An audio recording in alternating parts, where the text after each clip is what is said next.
Hola, ¿qué tal? Buen día a todos, a todas, todes.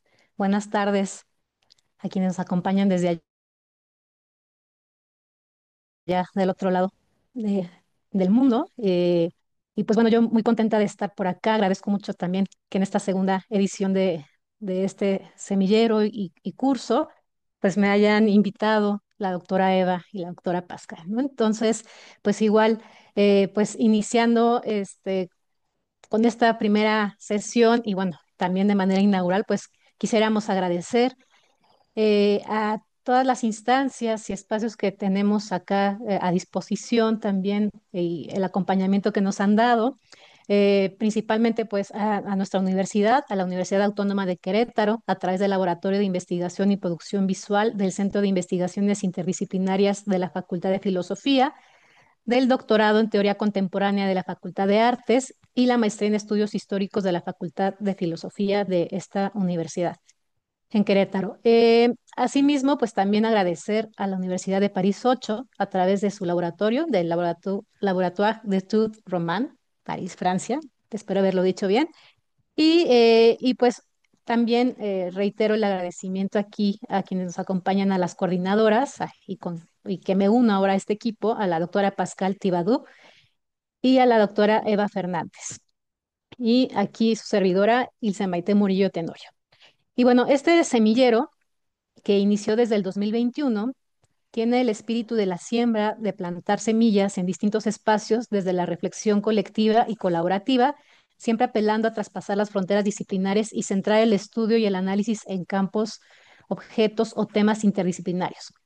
En este semillero sobre memorias y visualidades, nos interesa dar el contexto que es la edición segunda, porque tuvo pues gran impacto el primero y pues queríamos todavía darle un impacto mayor, ¿no? Y entonces quisiera compartir cuál es el objetivo de este seminario.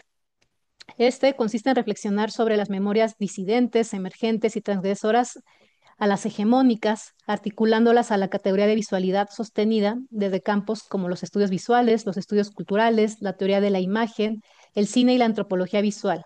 Esta relación entre las memorias y la visualidad despliega una diversidad de temas complejos que tienen la condición de abordaje interdisciplinario porque promueven otras epistemologías que dialogan desde las fronteras con objetos de estudios como con las imágenes audiovisuales, la fotografía, los archivos, los feminismos, las disidencias sexuales, los movimientos sociales y el medio ambiente.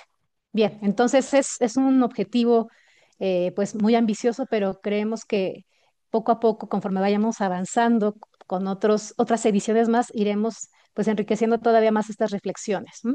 Entonces, pues para dar oportunidad ahora sí a nuestra ponente de compartirnos lo que nos trajo, voy a presentarla rápidamente.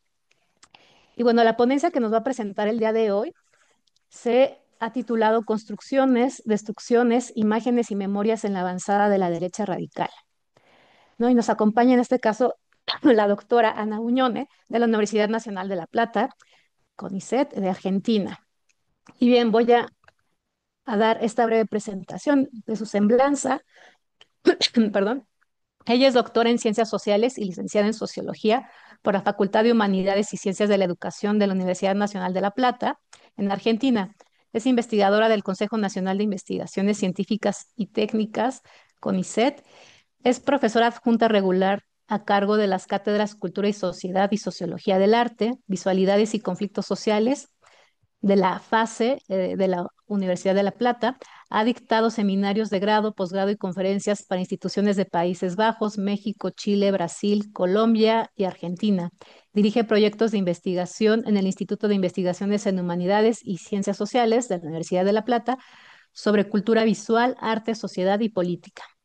Integra la Red de Estudios Visuales Latinoamericanos, REPLAT, el Núcleo de Sociología del Arte y de las Prácticas Culturales de la Universidad de Chile y el grupo NAVIS, CNPq Brasil.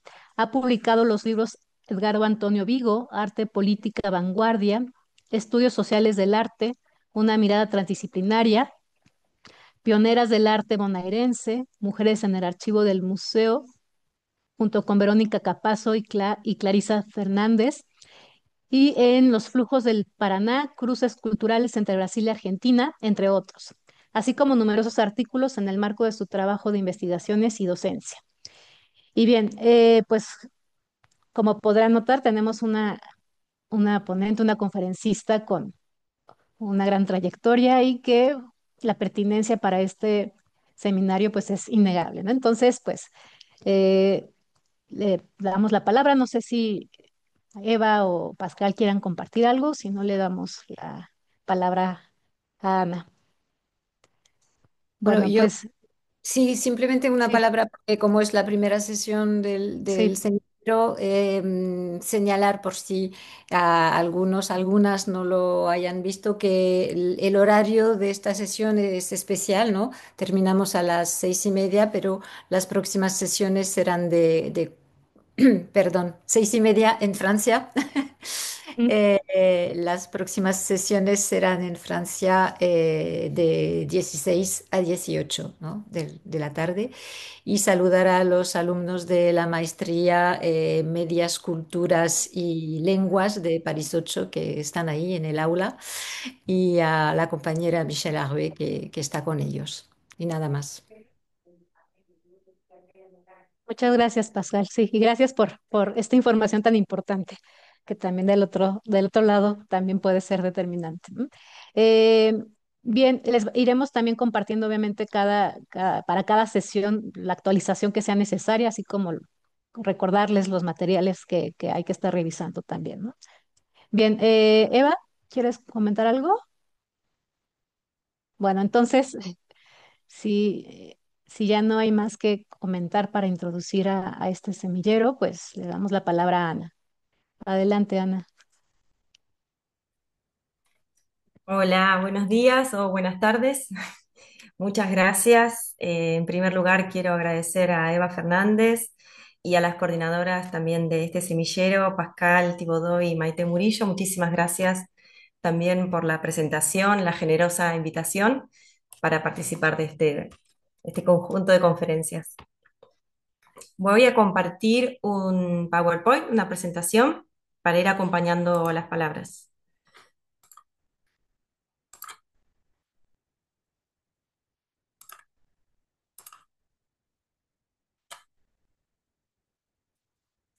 ¿Ya se ve? Sí. Sí. Bueno, perfecto.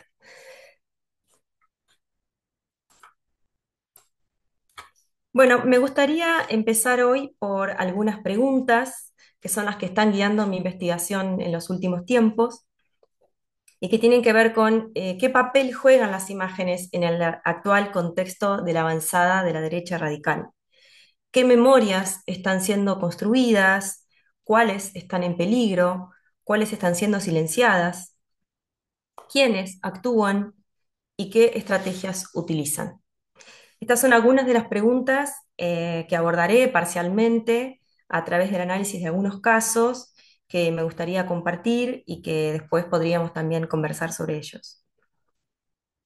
Entiendo que las imágenes, lejos de ser objetos pasivos, son campos en disputa que al mismo tiempo que son superficies de inscripción de memorias, de identidades, de proyectos políticos, de reconocimientos de derechos, también son atacadas y reutilizadas para reordenar en términos conservadores el régimen de visualidad y más en general el espacio simbólico social. La derecha contemporánea libra una guerra cultural por lo común, que no se limita a disputar políticas públicas o económicas, sino que también reescribe signos y consignas sedimentados en la memoria democrática.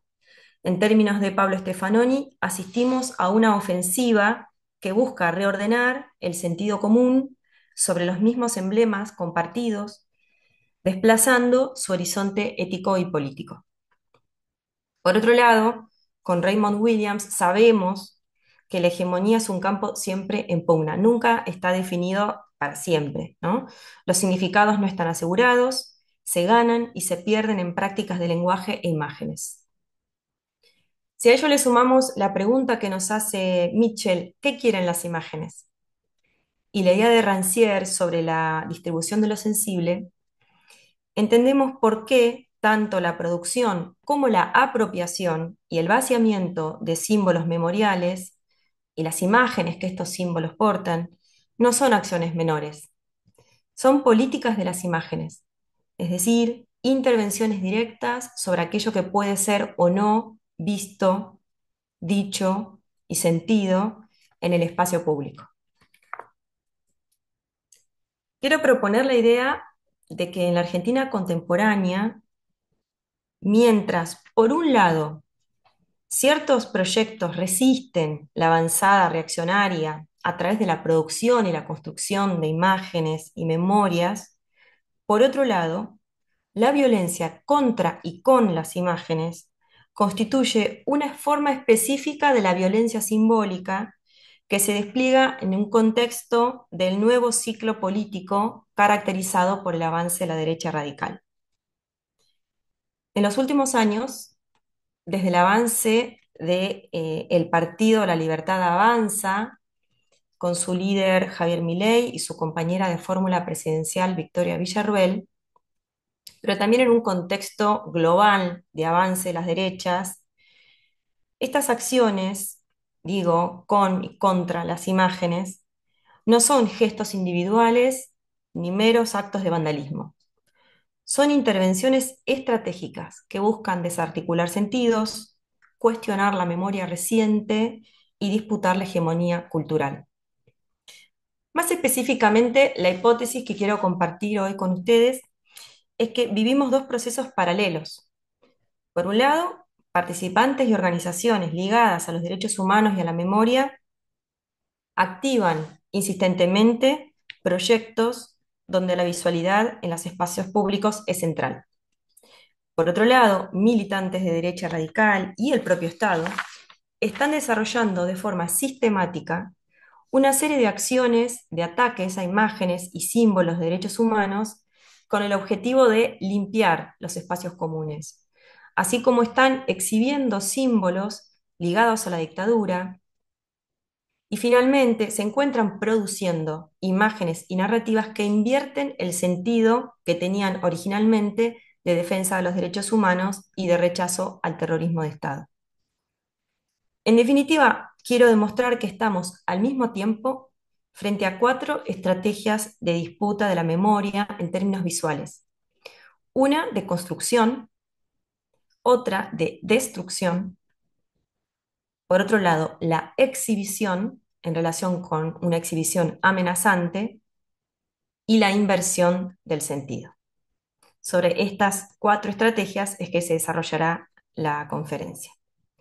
Con respecto al primer proceso, diferentes autores ya se han ocupado y se han referido en detalle a la relación entre arte y memoria o visualidades y memoria, es decir, las formas en que las creaciones pueden ayudar a expresar el horror, a tramitar el duelo, y también como estrategias diferenciadas del testimonio.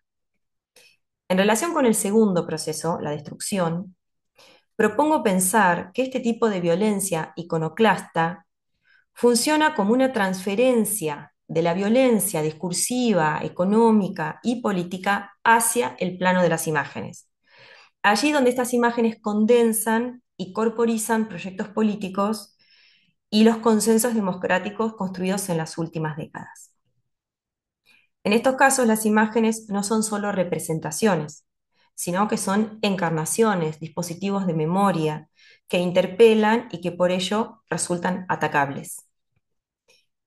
En esta disputa del espacio y de las narrativas a través de las imágenes, hay otra modalidad que también proviene del avance de la derecha, y es la exhibición de imágenes amenazantes, es decir, la exposición ostensible de símbolos que encarnan una reivindicación a los crímenes de lesa humanidad.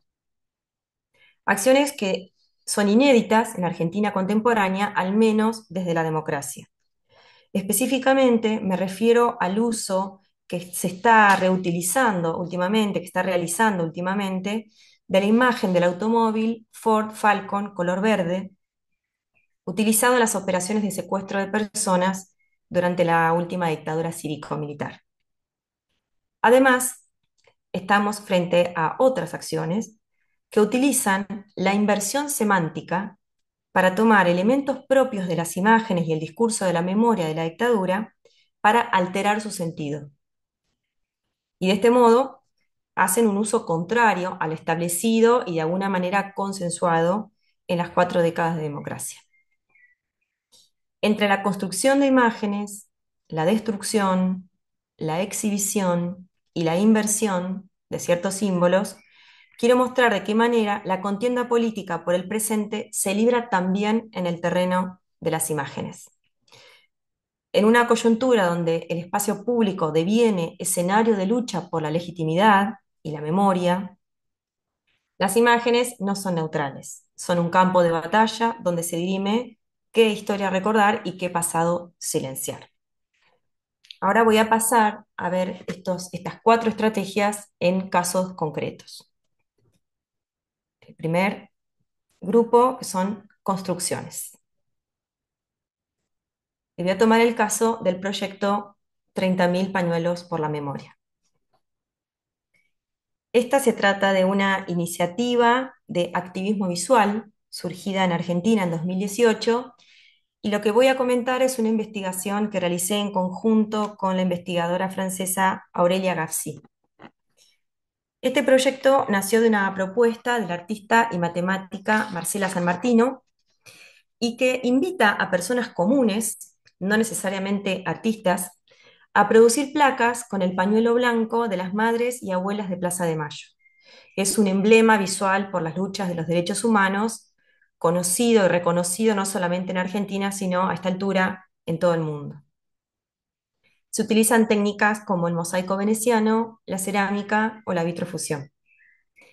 Estas placas son luego colocadas en el frente de las casas, en escuelas, centros culturales, sindicatos, bibliotecas, a pedido de sus habitantes, como un acto público y horizontal de memoria.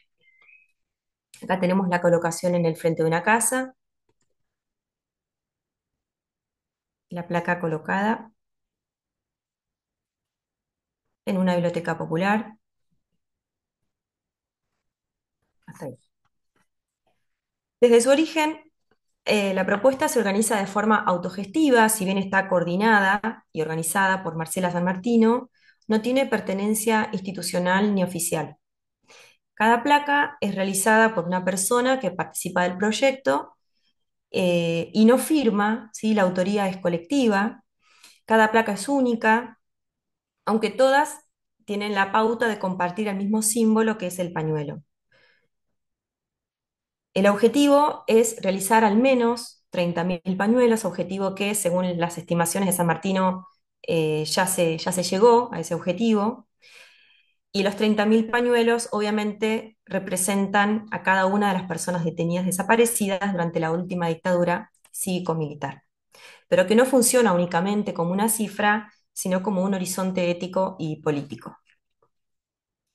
El pañuelo es inequívoco, su forma lo convierte en un símbolo reconocible sin necesidad de palabras. Cada placa transforma la casa, la biblioteca, la escuela, la institución, en un espacio de memoria cotidiana. Es una zona de tránsito que articula lo público y lo privado. La sencillez visual y el contraste cromático que tienen estas placas refuerzan la función de la imagen como un gesto político cargado de sentido. Lo notable de esta iniciativa, este proyecto, es que a diferencia de otras formas de monumentalización, 30.000 pañuelos por la memoria no busca centralizar en un único espacio, en un único símbolo. Su potencia reside en una microinscripción territorial. Aparecen en la esquina, en el almacén, en el frente de una vivienda. También en su materialidad. El mosaico, resistente y brillante, es una metáfora visual de la persistencia frente al olvido, frente al tiempo. Se trata de imágenes que no se imponen, sino que se instalan, que no reclaman autoridad, pero que sí reclaman memoria. Una de las dimensiones más radicales del proyecto se desarrolla dentro de la cárcel. En 2020, personas privadas de la libertad de la Unidad Penal 9 de La Plata comenzaron a participar, tras la propuesta de Marcela San Martino, de este proyecto. A través del taller El Ágora, los internos empezaron a producir estas placas que se colocan, como vemos acá en este caso, que se colocan en el frente de las viviendas como todas las demás, y de esta manera contribuyen al proyecto general, pero desde una cárcel. También decidieron emprender una acción colectiva, las personas privadas de la libertad, que fue realizar un pañuelo gigante en uno de los muros dentro del penal, utilizando la técnica del mosaicismo como gesto de apropiación simbólica del proyecto. Es importante decir que este mural surgió por iniciativa, de las personas privadas de la libertad, y que todas las decisiones del diseño, los colores, la colocación fueron realizadas directamente por ellos. En el centro colocaron un pañuelo blanco realizado con venecitas, rodeado de flores, hojas, mariposas, corazones, una rosa blanca y lápices. En la parte superior colocaron la frase 30.000 pañuelos por la memoria. La imagen es poderosa. Dentro de un lugar donde en la dictadura se violaban derechos humanos, emerge este símbolo reparador y político. Es una forma de reapropiación del espacio carcelario y de reinscripción simbólica de una historia colectiva. El proyecto 30.000 pañuelos ha cobrado una dimensión que excede al territorio nacional, de modo que encontramos placas colocadas en distintos países de América como Brasil, Colombia, Cuba, Costa Rica, Canadá, y países de Europa como España, Francia, Países Bajos, Italia, entre otros. Estas placas y murales pueden pensarse como lo que Elizabeth Chelin llama vehículos de memoria, y también a sus participantes como una forma de activismo artístico, dentro y fuera de la cárcel. Prácticas que, más allá de la representación, buscan actuar sobre la producción de la memoria. En palabras de Didier Huberman, se trata de imágenes que tocan lo real, porque lo activan, lo hacen presente, lo interpelan e incluso producen conocimiento y reflexión. En el actual contexto político argentino, este proyecto toma una nueva dimensión, ¿no? Un contexto de discursos negacionistas, ataques a las políticas de los derechos humanos, y esta dimensión aún es más potente, ¿no? En este contexto de oposición. Se trata de una práctica artística que entiendo como insurgente, de bajo costo y alta intensidad, que reivindica la memoria colectiva desde abajo, que transforma lo cotidiano en acto político y que insiste donde otros buscan borrar. Y esto nos abre a la segunda de las estrategias que me interesa comentar con ustedes, que es la de las destrucciones.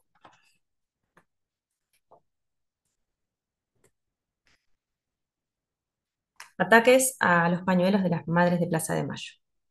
Como decíamos al inicio, las imágenes no son objetos inocuos, no están al margen del conflicto, sino que por el contrario, como sugiere Mitchell, las imágenes actúan, interpelan, conmueven, exigen. No se trata simplemente de lo que representan, sino de lo que hacen. Y en función de ello también pueden ser destruidas. Y solo se ataca, como nos enseñó David Friedberg, aquello que produce afecto, incomodidad o amenaza simbólica. En la Argentina, en los últimos años, se ha intensificado una forma específica de violencia simbólica, la dirigida contra las imágenes del pañuelo blanco de las madres y abuelas de Plaza de Mayo, que se encuentra más allá del proyecto que comenté recién, se encuentra distribuido en toda la Argentina, en plazas, escuelas, organismos públicos, en calles, en murales de todo el país. Este símbolo, que alguna vez pareció consagrado por un consenso democrático, se ha vuelto blanco de ataques sistemáticos, no solo por parte de particulares, sino también de sectores institucionales y del propio Estado. Lo que aquí propongo es entender estos ataques más allá del vandalismo, como una estrategia cultural de más largo alcance, lo que he llamado una iconoclasia conservadora, orientada a reorganizar el régimen visual del espacio público, a eliminar toda inscripción incómoda, a borrar las memorias que remiten a la violencia estatal, a la lucha feminista o a las resistencias colectivas. El 24 de marzo en Argentina es un día crucial porque se conmemora el golpe de Estado de 1976. Y no es casualidad que alrededor de esa fecha ocurran la mayoría de los ataques, operaciones de borrado por vía tanto estatal como ciudadana. Voy a comentar algunos casos. El intendente de San Miguel del Monte, provincia de Buenos Aires, el 24 de marzo de 2023, es decir, en el contexto del avance de la derecha, mandó a borrar los pañuelos que se habían pintado en el suelo de la Plaza Adolfo Alsina en el marco de una jornada de derechos humanos, justificando este hecho por la falta de autorización. Acá vemos la imagen del piso de la plaza donde estaban los pañuelos que se han repintado de color gris. En marzo del 2024, es decir, a pocos meses de asumido el nuevo gobierno, el ejército de Posadas, provincia de Misiones, se ocupó de tapar los pañuelos que se habían pintado durante la conmemoración justamente del Día de la Verdad, la Memoria y la Justicia, reemplazándolos por escarapelas, por considerarlas a las escarapelas un símbolo de unidad. En la misma semana, en Marcos Juárez, Córdoba, la municipalidad retiró el monumento a madres y abuelas inaugurado pocos días antes, luego de una presión pública de un militar retirado que celebró la remoción con un lenguaje injurioso. En Carpintería, provincia de San Luis, fueron rotos 2 pañuelos de mosaicismo recientemente instalados. Y en la ciudad vecina, Villa de Merlo, también en esta semana de marzo, vandalizaron una escultura con forma de pañuelo en la plazoleta de los derechos humanos.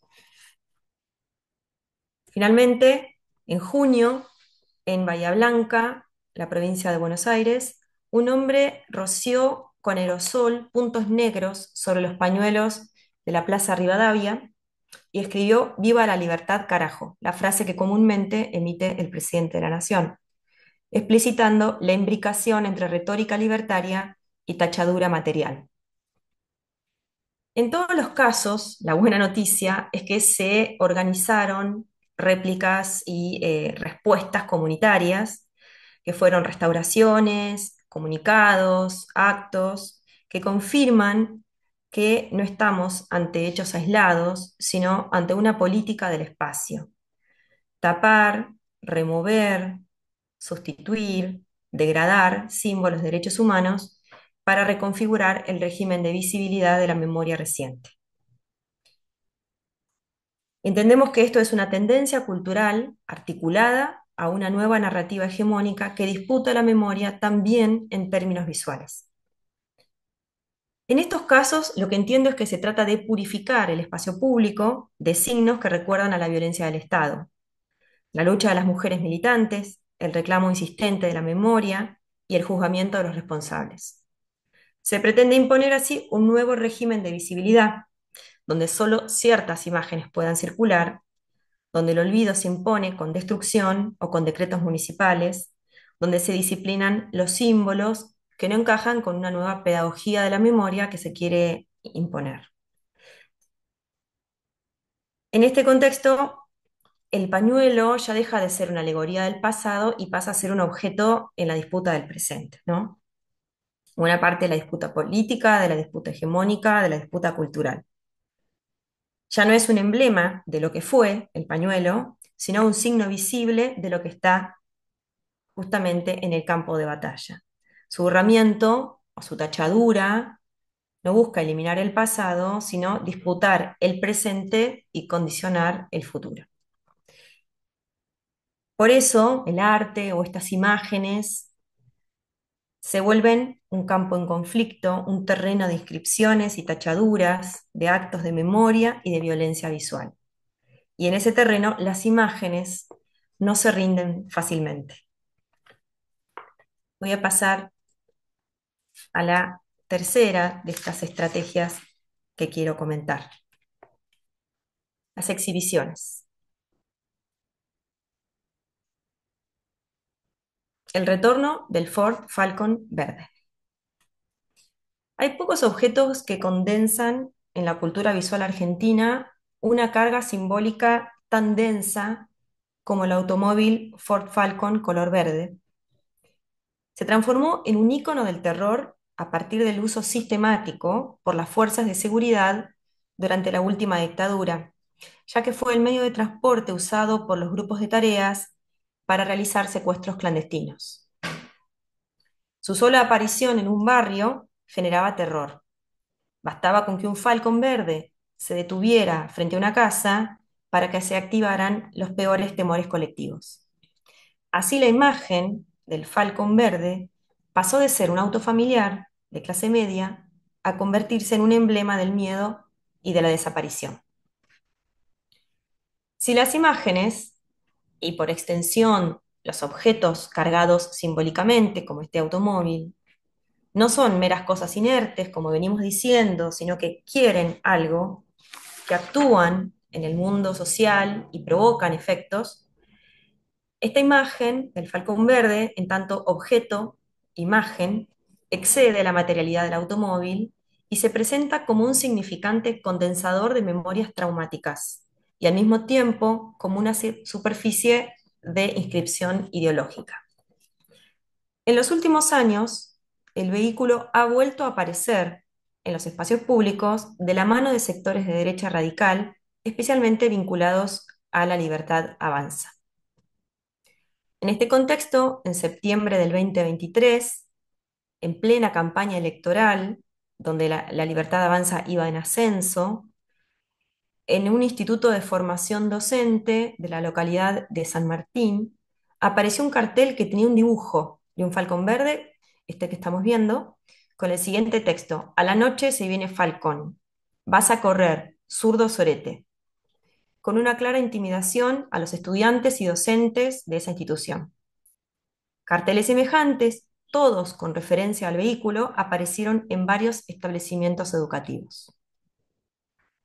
En noviembre de ese año, el capitán retirado Iván Volante publicó un video en el que se mostraba un falcón verde acompañado por esta leyenda: 7, aunque un poco incómodos, entran en este baúl, haciendo referencia a la cantidad de personas secuestradas que podrían entrar en ese baúl.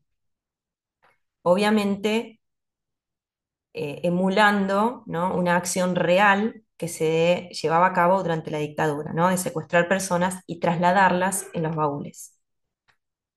Según informaron algunos medios, el autor de la publicación sería parte de un grupo llamado el Club del Falcón Verde, con unos 14.000 seguidores, creado en 2020 y que actúa en redes sociales como TikTok y Facebook, cuyo objetivo es la reivindicación de la represión ejercida durante la última dictadura. Estas amenazas con la imagen del falcón verde fueron realizadas además a varias personas del ámbito de la política y de la cultura. A pesar de que el propio ejército condenó la publicación de Volante, recordemos que estábamos en el gobierno anterior al de Javier Milei, es decir, el gobierno de Alberto Fernández.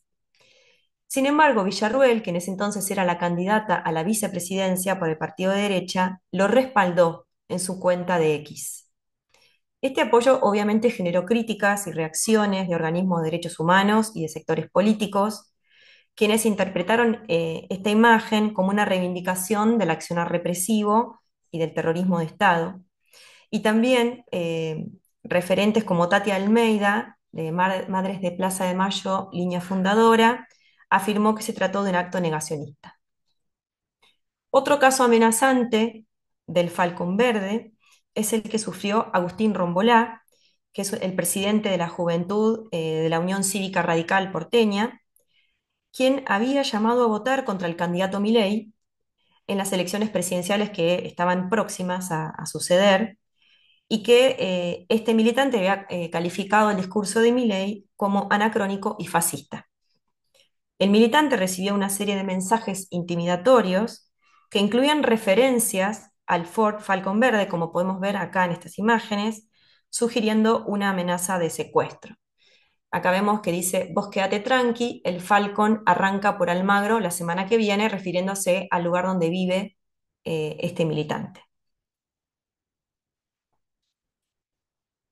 Además de esta publicación, el militante recibió otros mensajes amenazantes en X, como una bala te hace falta, bastardo, o con un fierro en la cabeza te agarraría, pendejo bastardo. Rombolá recibió el apoyo de políticos, de su propio partido, de diferentes sectores, y también se condenó ataques no solamente a su propia persona, sino a otros partidarios de la misma organización política por parte de militantes de la Libertad Avanza. Siguiendo a Williams, podríamos decir que el Falcon hoy funciona como algo residual, pero que está reactivado en el presente. Un elemento formado en el pasado, una forma de amenaza simbólica, pero también real del pasado, que lejos de quedar inerte, reaparece con una nueva función. Así, la exhibición intimidatoria de los Falcon Verdes expuso de qué manera no solo la destrucción, como vimos en el apartado anterior, o la deslocalización de imágenes, participan de la construcción de un nuevo régimen de visualidad, sino también lo que se muestra como evidencia del pasado del horror, que hace pocos años parecía incuestionable, hoy se reactiva en actos que disputan la hegemonía de esta manera en el campo de la memoria. Otro episodio de utilización de este vehículo y que se combina con el borrado de un grafiti, es decir, que acá tenemos dos elementos que se dan de forma conjunta, ocurrió en enero de este año en las paredes del Jockey Club de San Isidro, provincia de Buenos Aires. Allí, tres militantes de la Libertad Avanza, que se trasladaban en ese automóvil, borraron un texto que conmemoraba la labor de las abuelas de Plaza de Mayo, así como la recuperación del nieto 138. Esta es la captura del video, la primera que vemos a la izquierda. Se ve el mural que dice 138 con un corazón, son 30.000 y un pañuelo. En el video, que fue difundido por los propios protagonistas en redes sociales, se observa a los jóvenes tapando con pintura el graffiti y la representación del pañuelo, y expresando frases como, acá, con la Libertad Avanza de San Isidro, vinimos a tapar la cagada que hicieron los zurdos. Y también, la juventud mira para adelante, no las mentiras del pasado. Al final del video, que es la última imagen que tenemos a la derecha, uno de los protagonistas coloca los tachos de pintura en el baúl de un Falcon verde, cierra la tapa y dice trabajo terminado, lo cual puede entenderse como una analogía del ocultamiento de las personas secuestradas o asesinadas que se trasladaban en este mismo modelo de auto durante la dictadura. Al mismo tiempo, el borramiento del graffiti adquiere otra densidad al combinarse con la exhibición del automóvil. Ante estos hechos también hubo repercusiones, entre ellos el gobierno de la provincia de Buenos Aires, que tiene signo político opuesto al nacional, presentó una denuncia formal en la justicia solicitando una investigación exhaustiva sobre este hecho. Con situaciones como esta militancia que considero como una militancia performativa de derecha, se inscribe en una disputa explícita por los sentidos del pasado reciente. El Falcón Verde reaparece no como medio de transporte, sino como un vehículo simbólico. Lo que transporta hoy no es un cuerpo secuestrado, sino un mensaje de confrontación contra las políticas de memoria. Y también mensajes directamente negacionistas, ¿no? Dicen las mentiras del pasado. La estética de la provocación en estos actos se apoya en una imagen de alta carga histórica, como vengo diciendo, pero también una carga afectiva muy fuerte, precisamente porque se busca romper un consenso, el de que ciertos símbolos no pueden reaparecer en el espacio público sin ser cuestionados. Las redes sociales amplificaron la circulación de este video con reacciones mixtas entre algunos que celebraban y otros que denunciaban como una forma de violencia política. Entendemos que se trató de una intervención estratégica, no solo sobre la memoria, sino también sobre la cultura visual, al eliminar una imagen que apelaba al reconocimiento de derechos, es decir, la parte del borrado del mural, y exhibir otra cuya carga simbólica está indisolublemente ligada al terrorismo de Estado. Pasamos al cuarto grupo de acciones que he llamado inversiones de sentido. Otra estrategia que me interesa discutir es justamente esta de la inversión del sentido. Entiendo que se trata de una operación político-cultural mediante la cual significantes visuales y narrativos de alta densidad memorial, como consignas, tipografías, fechas, imágenes, son reapropiados para desplazar su horizonte ético original y reescribirlos en marcos que promueven la banalización del pasado y el negacionismo. Vamos a comenzar por un video, el video sobre el 24 de marzo. Sabemos que esta fecha, como mencioné hace un momento, es una fecha consagrada a recordar el terrorismo de Estado, es una fecha altamente significativa para militantes y organizaciones de derechos humanos, e incluso para la sociedad en general, podríamos decir, ¿no? El primer aniversario del golpe de Estado, estando Milei y Villarruel en el gobierno, fue un momento clave para demostrar cuál es la postura tomada desde ese gobierno al respecto. Y lo que hicieron fue reencuadrarlo bajo un nuevo rótulo que llamaron el Día de la Memoria por la Verdad y la Justicia completa, haciendo énfasis en esta palabra completa, que es lo que agregan al nombre oficial de esta fecha conmemorativa. Entiendo que estamos ante una inversión de sentido que busca restituir otra pedagogía del pasado en nombre de una supuesta visión completa. El video oficial fue difundido desde los canales de comunicación de Presidencia de la Nación, ¿sí? Es decir, que hay una política estatal claramente involucrada en torno al 24 de marzo. Lo que hace este video es que desplaza el foco desde el terrorismo de Estado, que es lo que se rememora ese día, hacia las acciones de las organizaciones armadas y políticas de los años 70. Sugiere que la memoria pública es parcial y propone completarla con el señalamiento de acciones violentas previas al golpe. En los hechos, el material reactiva la conocida teoría de los dos demonios, que es la equiparación entre la violencia estatal y la violencia de las organizaciones armadas, y cuestiona el número de 30.000 víctimas, operación que fue leída como la relativización del plan represivo estatal y una revisión oficialista del consenso post-dictadura. Hasta este momento, ningún gobierno se había atrevido a este nivel de confrontación con respecto a esta fecha histórica.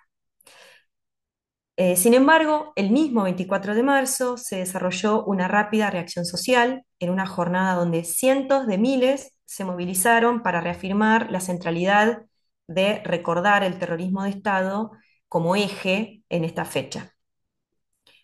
Este gesto gubernamental, ¿no? El establecimiento de este video, fue, a mi entender, un intento de reencuadre hegemónico. A través de un artefacto audiovisual, plantea una relectura del pasado reciente bajo una equivalencia, ¿no? Esta idea de la teoría de los dos demonios, que diluye la especificidad y la gravedad de la violencia estatal y reubica a actores políticos en una situación de culpas compartidas.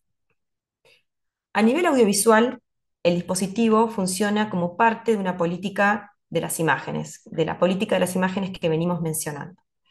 La voz en off, la selección del archivo, la puesta en escena del balance, constituyen un etos de corrección, llamado contar lo que faltó, ¿no? Para completar esta memoria. Mientras hay una fuerte omisión de las dimensiones estructurales del plan represivo, que fue estatal, tratando de encontrar una especie de simetría, ¿no? Entre lo que realizaba el Estado y lo que realizaban las organizaciones políticas, disminuyendo o minimizando la diferente capacidad de daño, de legalidad y de la posición de poder que tenía el Estado y el ejercicio de la violencia del Estado. Hay investigaciones recientes, como las que han desarrollado Vázquez y Becchioli, que identifican este día, este 24 de marzo de 2024, es decir, ese primer aniversario, como un punto de inflexión. El discurso de la memoria completa dejó de ser un contrarrelato para convertirse en una narrativa oficial, con nombres propios en la producción del video y anclajes institucionales que consolidaron su circulación. Las reacciones públicas que ocurrieron tras este video, como documentos de organismos de derechos humanos, movilizaciones masivas, editoriales, informes internacionales, muestran que esta maniobra no se consumó sin resistencias. El significante 24 de marzo responde, la memoria contraargumenta, las imágenes vuelven. La pregunta entonces es, ¿qué orden de visibilidad instituye este video? ¿Qué recorta? ¿Qué encuadra? ¿Qué jerarquiza? En clave de la disputa hegemónica, que el gesto se haya hecho con recursos y canales oficiales confirma su estatuto de política cultural y por lo tanto su pertenencia al núcleo de la lucha por lo común.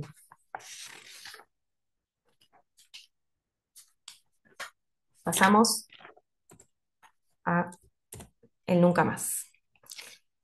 El Nunca Más fue un informe realizado por la Comisión Nacional sobre la Desaparición de Personas, conocida como CONADEP, en 1984, tras un pedido del entonces presidente de la Nación, Raúl Alfonsín, en el marco del inicio de la democracia en el país y también en el marco de las denuncias y demandas de memoria y la realización de juicios por parte de los organismos de derechos humanos.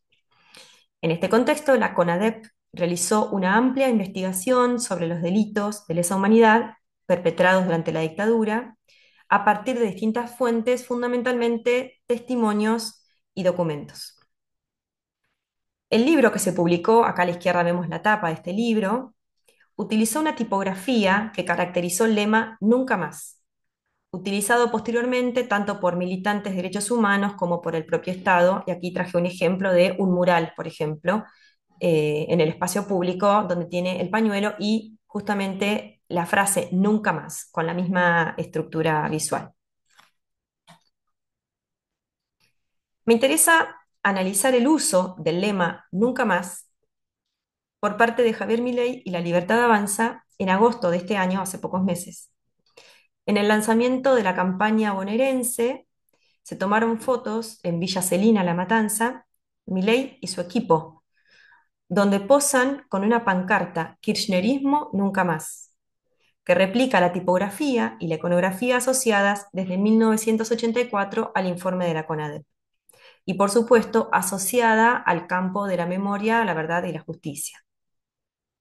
La cobertura periodística nacional e internacional fue inmediata, donde se documentó justamente esta escena, el uso de este soporte visual.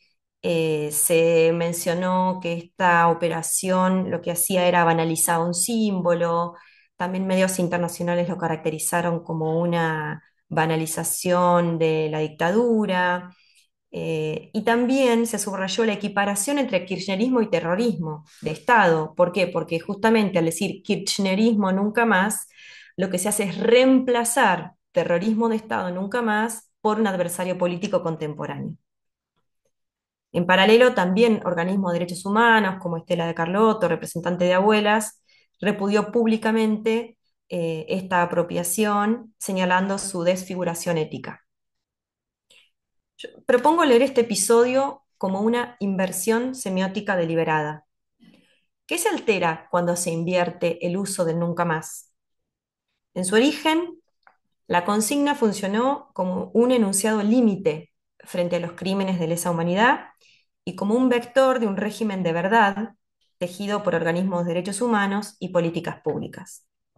Al reapropiarla como eslogan proselitista contra un adversario electoral, el kirchnerismo, la nueva derecha desplaza la carga ética desde la responsabilidad estatal por el terrorismo hacia un enemigo contemporáneo, justamente el partido que reactivó los juicios por delitos de lesa humanidad, reencuadrando el pasado para producir una pedagogía del presente, el otro político convertido en aquello que no debe volver. En clave de Stefanoni, entiendo que es una operación de fractura de lo común, que busca sustituir el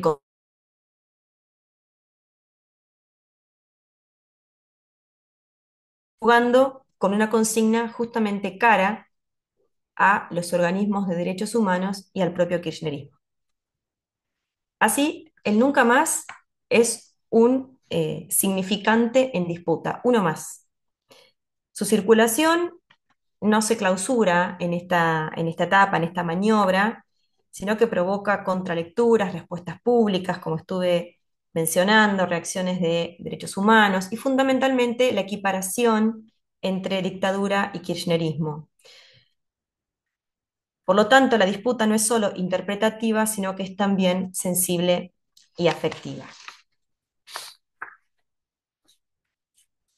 Voy a pasar al cierre. En estos casos que vimos de construcción, destrucción, exhibición e inversión, nos permiten pensar el estatuto contemporáneo de las imágenes en su dimensión ética, política y afectiva.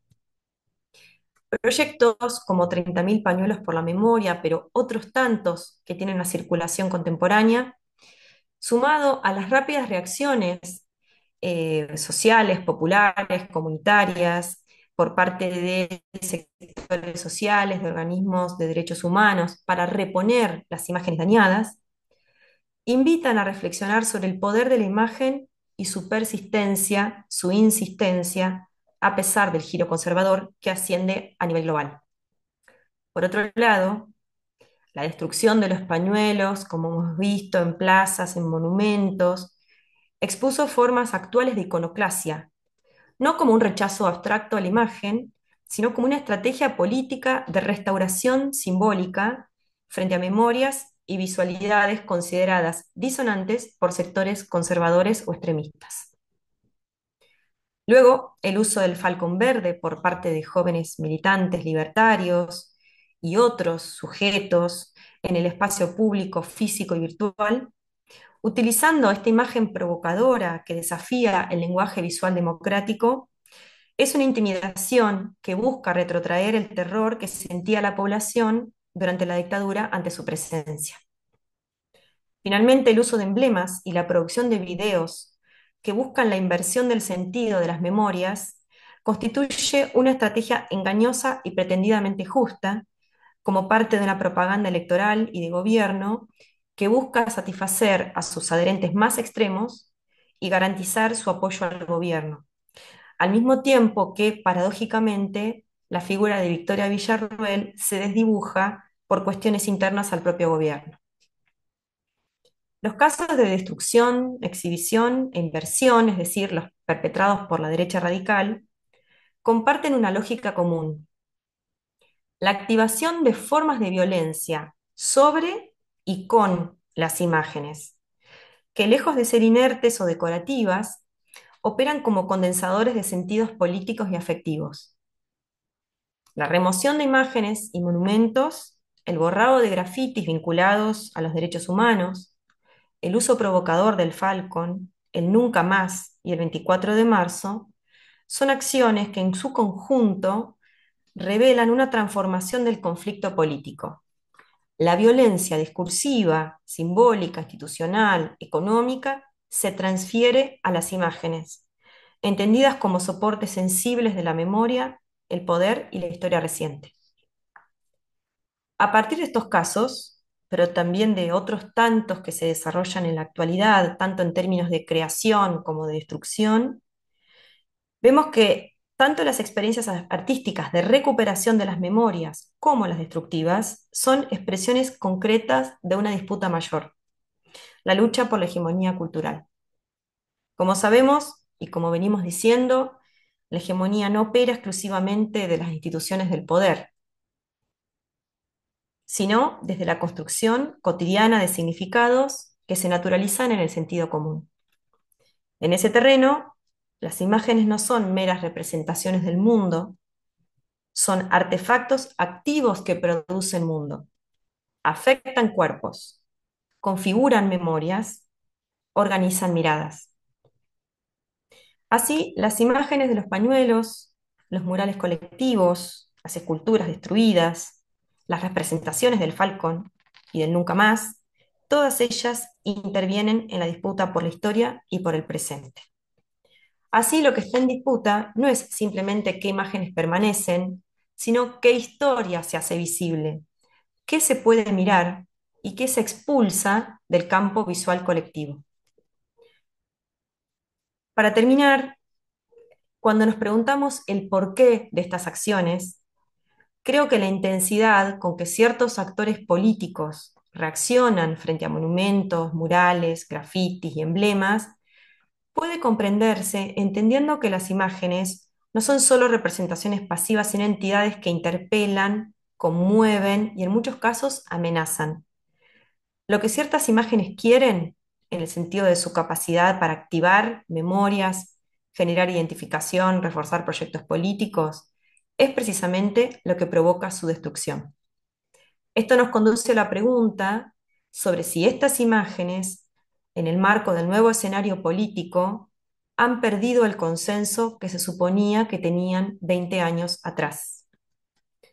Como señala Elizabeth Schelin, las memorias no son meras evocaciones del pasado, sino procesos sociales activos, en disputa, donde los sentidos son resignificados según las necesidades del presente.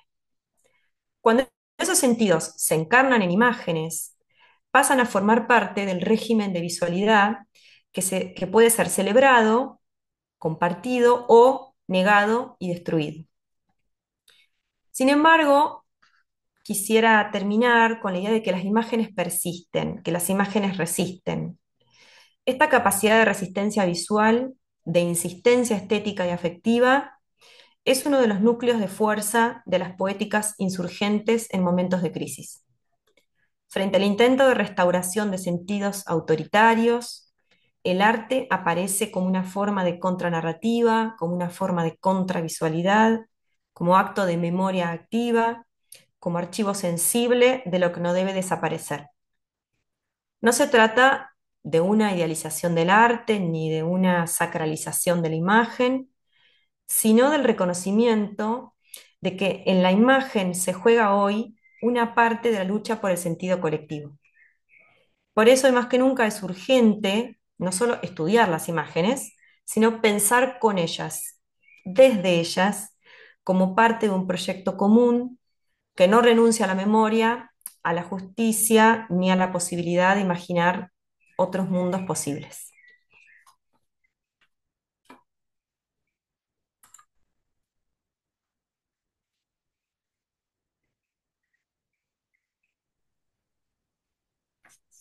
Bien, pues muchas gracias, Ana, por esta gran presentación que además tan pertinente hoy en día y que sobre todo para quienes estamos fuera del contexto argentino, más allá, pues creo que nos arrojas muchas luces también para repensar las imágenes del pasado y cómo conectan con este presente, ¿no? A nivel, digamos, nacional y también latinoamericano, ¿no? Porque quizás compartimos por ahí varias conexiones eh, de esta gran región, ¿no? De estas violencias históricamente hablando que hemos vivido. Pero bueno, antes yo de comentar o preguntar algunas inquietudes que tengo por ahí, pues quisiera ceder la palabra acá a quienes nos escuchan, nos ven desde diferentes lugares de otros países y demás. Entonces, pues no sé si empezamos una primera ronda de preguntas. Tenemos todavía unos 20, 25 minutos, ¿no? Para ello. Entonces veo que ya empiezan a haber varias manos levantadas. Y bien, ya hay al menos tres preguntas por acá. Entonces, ¿te parece, Ana, si recuperamos esas tres primeras preguntas y vas contestando o prefieres ir una por una? No, ¿Está está bien? bien en Vamos grupos. acumulando, Sí, sí. sí, para ver si podemos ir también sintetizando, porque al parecer hay varias inquietudes. Vale, bueno, entonces tenemos en un primer momento acá Florencia, luego Carlos y luego Raúl, ¿vale? Adelante, Florencia. Hola, ¿me escuchan? Disculpen que no tengo video, justo estoy en un dispositivo que no tengo cámara. Bueno, Ana, me encantó escucharte y me hace pensar un montón de cosas. Por un lado, quería sumar como unos datos para seguir pensando, ¿no? Yo recuerdo, me gustó mucho la cuestión de pensar en estos artefactos iconográficos y el Falcon como primer símbolo, ¿no? Y recuerdo en el 2016, cuando fue en los 40, que fue el bicentenario de la independencia, estaba Macri como presidente. Y recuerdo que apareció el Ford Falcon en un acto oficial, en un desfile que hubo por ese bicentenario, y atrás pasaba el Ford Falcon y después pasa Aldo Rico saludando en ese desfile, ¿no? Que estaban todos los militares, como esa cuestión militar. Y digo, si también para pensar en esta periodización del negacionismo, creo que funciona también pensando cómo el macrismo fue instalando y abriendo paso a esos discursos que hoy explotan y son súper visibles y están en las redes, pero que el primer paso ya venía desde 2016, el macrismo, la cuestión de la memoria completa, esas palabras ya empezaban a escucharse, eran mucho más discutidas, no eran tan aceptadas como ahora, daban mucha vergüenza, pero la cuestión de la lucha por la hegemonía cultural ya se estaba sembrando ahí y esos discursos que eran como muy subterráneos, de pronto estaban aflorando. Eso por un lado. Y después también, como dato, justo este mes, con respecto a un homenaje que se hizo de la instalación de Baldosas por la Memoria, la ministra de Capital Humano hizo una denuncia y le abrió un sumario policial a la gente de ATE con la categoría de daño agravado y desobediencia civil por poner una placa en la Secretaría de Trabajo. Esto fue este mes.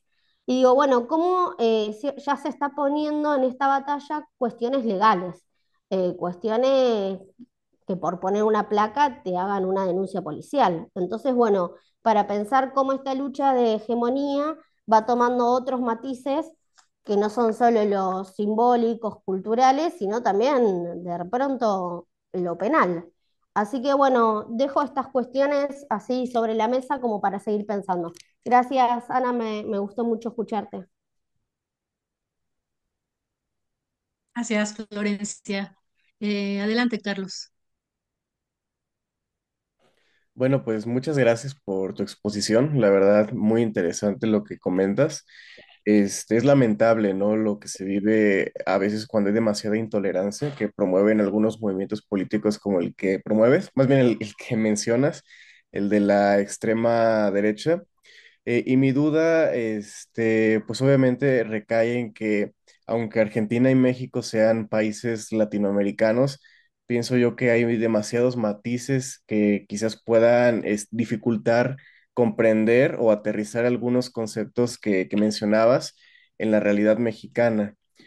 Por ejemplo, hablabas mucho de las imágenes, cómo se pueden usar para promover ciertos discursos desde la derecha, las violencias desde la derecha, y y a la izquierda yo la veía, o bueno, como mencionabas lo de la Plaza de Mayo, las abuelas o marzo o mayo, las abuelas, pues bueno, en México ha sido algo diferente porque pienso yo que tanto izquierda como derecha ha promovido la censura. Digamos, aquí en México no es de que la izquierda venga a rescatarnos, por así decirlo.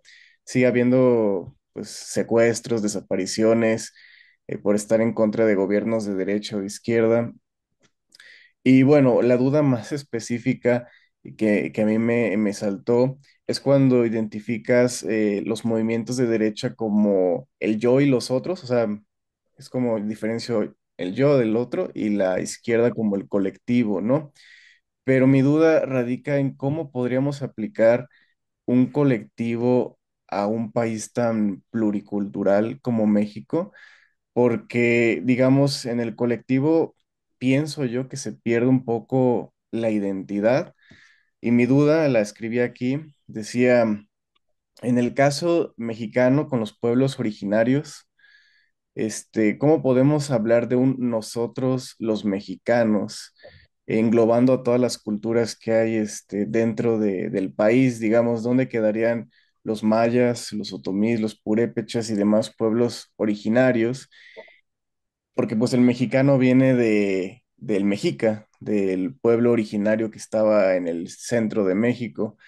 Pero no sé, digamos, yo como no provengo de un pueblo originario, pues a mí que me llamen mexicano no me hace sentir mal, ¿no? Pero un purépecha, un maya, que lo llamen mexicano, que pues muchas veces eran como rivales, muchos pueblos originarios, tlaxcaltecas, no sé, esa forma de hacer un nosotros, una entidad colectiva, ¿no es también una forma de violencia, de no darle identidad o no respetar la identidad de un pueblo por ser diferente?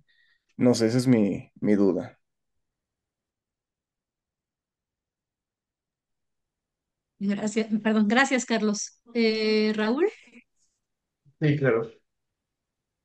Bueno, primero que nada, felicitar a Ana, creo que es una muy buena exposición y sobre todo me quedó una duda, que es eh, hay una forma muy particular en la configuración morfológica operativa de cómo se dan las intervenciones de destrucción en las cuales mostraste. Y creo que hay una divergencia muy, muy curiosa con el caso mexicano, ¿no? Que es que generalmente, por las imágenes que mostraste en los procesos de destrucción, quedan marcas. ¿No? Y hay un proceso como ¿cómo se llama? De superposición, es como si fuera una cicatriz sobre lo que Arendt puede nombrar como un cuerpo común de lo social, a diferencia de, por ejemplo, en el caso mexicano, que es más bien una cuestión de destrucción completa y simulación. O sea, me quedo mucho, por ejemplo, con las marcas de los murales, de las abuelas de la plaza, bueno, madres y abuelas de la Plaza de Mayo, como destruyen los marcos, pero dejan ahí parte del lienzo, ¿no? O sea, y no hay como esta cobertura completa, pareciera que quisieran dejar como una marca de un acecho constante de las posibilidades, muy parecido a lo del Falcón Verde, ¿no? No es una aparición, completa, sino pareciera que es como una aparición parcial o una desaparición parcial, discúlpame, dejando ahí como la marca de lo que fue. Y en ese sentido, creo que tiene mucho que ver, por ejemplo, con lo que esta Rivero Cusicanqui menciona en algunos de sus textos de cómo no es tan sencillo como establecer una dinámica de polaridades absolutas, en el sentido de que no es izquierda o derecha como representantes homogéneos, sino que hay como espacios de disputa incluso en el lenguaje, ¿no? La propia palabra de libertad, de libertarios, nombrarles como libertarios a la gente que se designa como, ¿cómo se llama?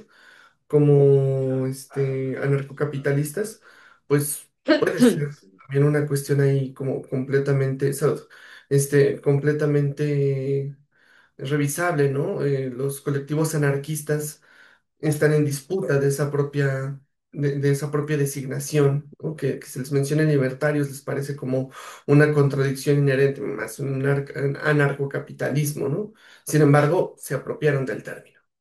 Entonces, creo que en resumen sería eso, o sea, ¿cómo observas tú esta disputa que deja como rastros de un pasado que en discurso niegan completamente?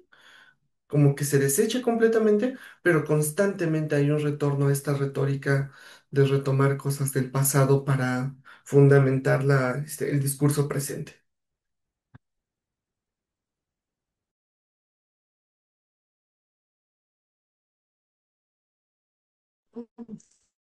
Gracias, Raúl. Bueno, son estas primeras tres preguntas. Eh, ¿Quieres comenzar a responder de una vez, Ana? ¿O juntamos más? No, no, voy por estas tres. Ok, Bueno, ok, primero vale. agradezco a los tres por los comentarios. Con respecto a lo que plantea Florencia, bueno, gracias por tus comentarios. Sí, si uno pensara una periodización de estos hechos, yo me concentré, por supuesto, en el momento actual y contemporáneo porque la insistencia y la ferocidad de estas acciones ha crecido exponencialmente. Pero sí podríamos periodizarlas desde la asunción de Mauricio Macri en 2015. Digamos, ya empezaron por primera vez, digamos, en la historia de la democracia a haber signos tan claros y evidentes de un cuestionamiento a las políticas de derechos humanos, especialmente porque fue un gobierno post-kirchnerista, ¿no? Entonces, el intento de la conmutación de penas 2 por 1, la idea de curro de los derechos humanos. Curro se refiere a un trabajo mal habido, ¿no? Se refieren a los derechos humanos como un curro. Bueno, este ejemplo que vos traes de ya de la exhibición del Falcón Verde, que la verdad no lo tenía en mi memoria, así que bueno, gracias, Flor, por eso. Y esto de también la cuestión de que ya excede lo simbólico y que pasa a tener acciones concretas, ¿no? Como estas legales que vos comentabas, que fueron creo que la semana pasada, eh, le dan un marco específico, digamos, dentro de esta periodización que uno puede iniciar en 2015. Desde el 2023 en adelante hasta la actualidad ha habido un avance enorme, mucho más fuerte, mucho más insistente y sistemático, ¿no? Eso encuentro que hay una sistematicidad, un objetivo y una política cultural concreta que por ahí se diferencia de hechos más aislados, que forman parte de una narrativa de cuestionamiento de los derechos humanos a partir de 2015, pero que ahora adquieren como otra densidad, ¿no? Así que, bueno, gracias por tu comentario, Flor. Con respecto a lo que comentaba Carlos, creo que no tengo una respuesta para hablar de la identidad mexicana. No sería adecuado de mi parte comentar sobre eso. Sí podría decirte que pienso, digamos que ya desde Stuart Hall en adelante, desde los estudios culturales en adelante, no pensamos en identidades unificadas, ¿no? Ni hablar desde Judith Butler, ¿no? Pero digo, ya no hay identidades únicas, unificadas, homogéneas, que engloban la totalidad de un ser humano. Entonces, pienso que, por ejemplo, las identidades de los colectivos que están en esta construcción de memoria es parte de una identidad colectiva que puede ser múltiple, ¿no? Uno puede ser al mismo tiempo feminista y militante por los derechos humanos y pertenecer a una comunidad indígena. Digo, no necesariamente, especialmente en la modernidad tardía, ¿no? Cuando se cae esta idea de sujeto único, unificado, las identidades tampoco reflejan esta unicidad, ¿no? Entonces creo que hablando de identidades colectivas, como pensabas en relación con México, yo te diría simplemente esto, que no pensamos en identidades englobantes como podían ser las ideas de sujeto de la modernidad. Pero no puedo avanzar más que ello, creo que serían ustedes más, más apropiados para comentar estos temas. Y con respecto al último comentario de Raúl, sobre cómo estos borramientos o estas instrucciones no son completas. Y esto es algo súper interesante porque de todos modos yo traje una cantidad de ejemplos que son más y en algunos casos es más evidente ese borrado. Por ejemplo, en la primera imagen, que es la de el suelo de una plaza, que quien borra es la municipalidad, trata de hacerlo con el mismo color gris que estaba pintado a la plaza. Sin embargo, no lo consigue, ¿no? No lo consigue. Entonces pienso como en esas capas de historicidad que tiene el espacio público, ¿no? Esas capas como un palimpsesto que van acumulando historias y que van quedando huellas de ese pasado. Y en este caso, en relación con lo que vos comentabas, me parece que es parte de esa disputa por la hegemonía, mostrar qué es lo que estoy borrando. No es cualquier borrado. No estoy borrando un graffiti que dice Juana, te amo. Estoy borrando un graffiti que tiene que ver con la reivindicación de los derechos humanos y la búsqueda de justicia. Entonces, me parece que forma parte de esa lucha contemporánea borrar o destruir, pero dejar algo de esa marca para que se sepa qué es aquello que se está negando, ¿no? Entonces, me parece que tiene que ver con esa relación, digamos, política de antagonismo, ¿no? Bien, muchas gracias, Ana. Bueno, acá van avanzando las manitas levantadas, entonces ya tenemos otras tres al menos. Primero está Pascal, luego Ilsa y Carlos. Pascal, adelante. Bueno, muchísimas gracias, Ana, porque realmente ha sido muy interesante tu ponencia, muy clara, además con esta sistematización, ¿no? de las estrategias. Y bueno, son más que preguntas, comentarios, ¿no? En esta lucha por la hegemonía cultural de la que hablas, bueno, quizás sí una pregunta, porque es algo que siempre ha existido, pero que en nuestra época, pues cobra, ¿no? una dimensión quizás mucho más fuerte a causa de los nuevos medios, ¿no? de comunicación y la globalización, ¿no? que conlleva también. Y lo que me llama la atención de lo que muestras, porque también corresponde, has hablado también de otros contextos, porque podemos hablar de lo que está ocurriendo en Estados Unidos, por supuesto, pero también en otra escala, en otros países europeos. Lo que me llama la atención de estas estrategias, ¿no?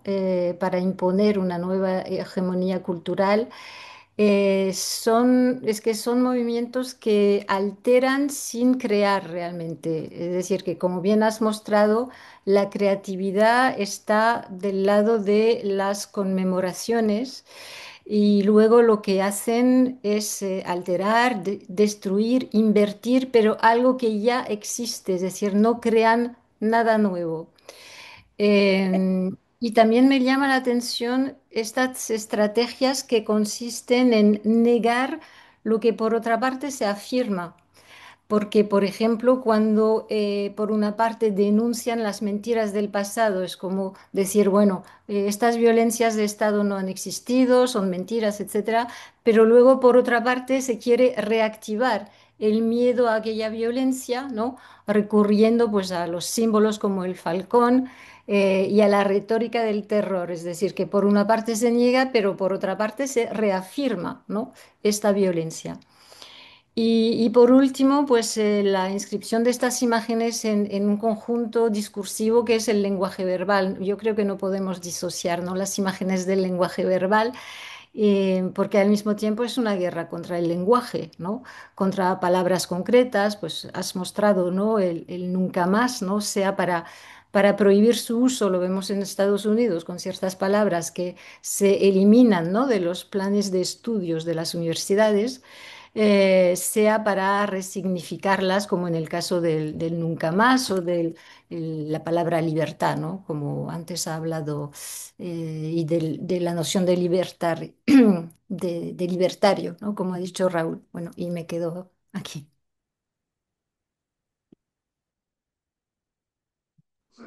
Gracias, Pascal. Ilsa, adelante.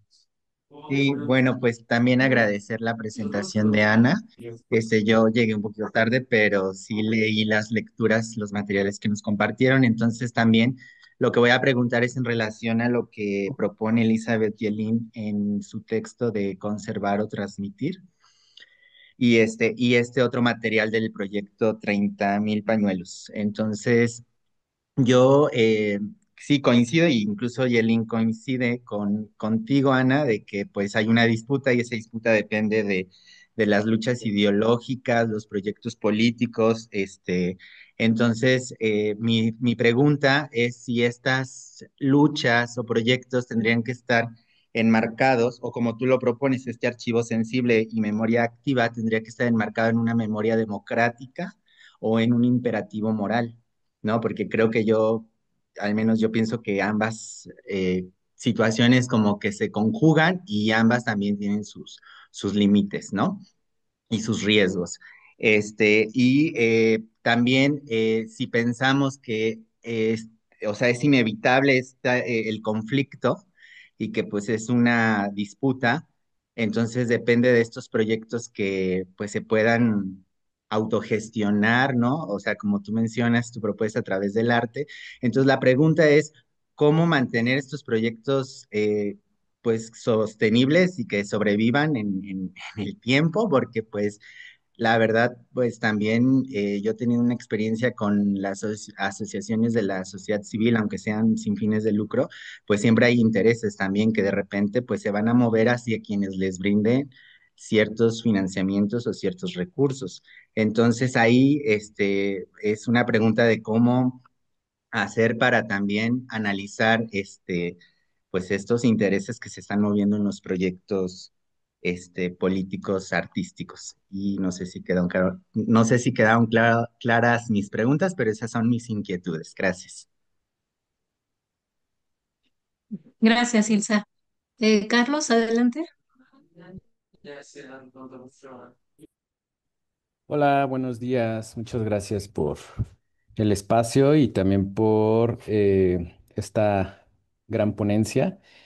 Empiezo con una pregunta o sea, es una pregunta que podríamos realizarla para todas y todos.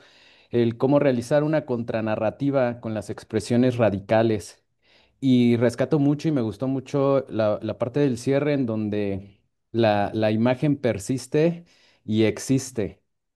Eh, Tener una lucha de sentido colectivo y también esta parte de pensar las imágenes. Y esto me gusta porque como artista visual, me gusta mencionar el arte como una parte o el arte como una provocación. El arte lo puedo usar para provocar, para incomodar. Y a partir de esta propuesta, pues es también como tendríamos que pensar las imágenes, cómo nos las imaginamos, sus posibles provocaciones, lo que pasará y cuál es su posible historia de estas imágenes y pensar que estas imágenes pueden ser intervenidas. Entonces, en el caso de las expresiones radicales, considero que se puede actuar con una contrapropuesta y creo que en México se utiliza mucho cuando hay anuncios o pintas de partidos políticos, ya sea de izquierda o de derecha, y que se pueden apropiar e intervenir y hacerlas como parte de un espacio público. Entonces esto me gusta, pero también es importante esto de pensar cuál va a ser la historia de esta imagen que voy a intervenir o que voy a realizar. Y también esta parte en donde dicen que, pues bueno, estas imágenes a partir de lo que yo genere en una pinta, en un muro, en un espacio público, pues sé que la van a borrar, ¿no? Pero afortunadamente ya con los dispositivos digitales, con estas cuestiones de grabar, de fotografiar, pues perdurará, ¿no? En la memoria, en la historia, digo, sí, en las redes sociales, pero creo que es una forma también que la imagen muchas veces ese es su cometido, ¿no? De que a lo mejor no perduran en un espacio, pero sí en la memoria. Entonces, bueno, esa es mi opinión. Perdón. Gracias, Carlos. Sí, Ana tuvo un problema, y se desconectó, pero ya se está conectando nuevamente. Justo se fue la luz. Ya se conecta. bueno, Doctora ok. Ilse, si puede repetir todo lo que dije.